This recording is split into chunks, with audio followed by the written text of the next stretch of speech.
নজর রাখবো পরবর্তী সংবাদে। ইসলাম ধর্মাবলম্বীদের সবথেকে বড় উৎসব ঈদ উল ফিতর এবং আজ গোটা দিনব্যাপী তারা সেই দিনটি পালন করছেন। সকালবেলাতে নামাজ আদায় তারা করেছেন। এক মাস সিয়াম সাধনার পর চাঁদ দেখা গেলে ধর্মপ্রাণ মুসলিমরা উদযাপন করে থাকে এই ঈদ এবং সকাল থেকে শুরু হয় মুসলিম সম্প্রদায়ের মানুষদের নামাজ আদায়। বিলোনিয়া মহকুমার বিভিন্ন মসজিদ এবং মাদ্রাসায় জামাত অনুষ্ঠিত হয় এবং ঈদের নামাজ পড়ে। বিলোনিয়া বনকর জামে মসজিদেও উদযাপন করা হয় ঈদ উল ফিতর। ধর্মপ্রাণ মুসলিমরা সকাল ৯টা নাগাদে একত্রিত হয়ে এই ইমাম উদ্দিন সহ নামাজ পড়ে। নামাজে দেশ এবং সব জাতির মঙ্গল কামনা করেন। নামাজ শেষে একে অপরকে কোলাকুলি করে আনন্দ ভাগ করে নেন। পাশাপাশি বিলোনিয়া আমজাদনগর এলাকায় মসজিদেও উদযাপন করা হয় এই ঈদ উল ফিতর। কি রয়েছে তাদের বক্তব্যে শুনুন।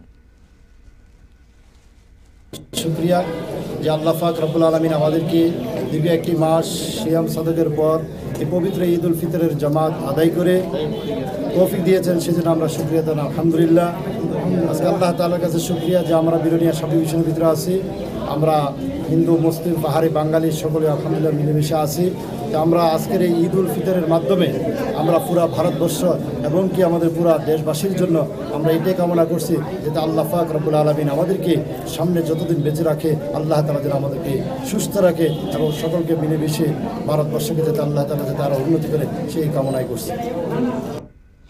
অবশ্যই এই ঈদ উল ফিতরকে সামনে রেখে এলাকার মুসলিম ধর্মাবলম্বীরা নতুন বস্ত্র পরিধান করে মসজিদে গিয়ে নামাজ পড়ে।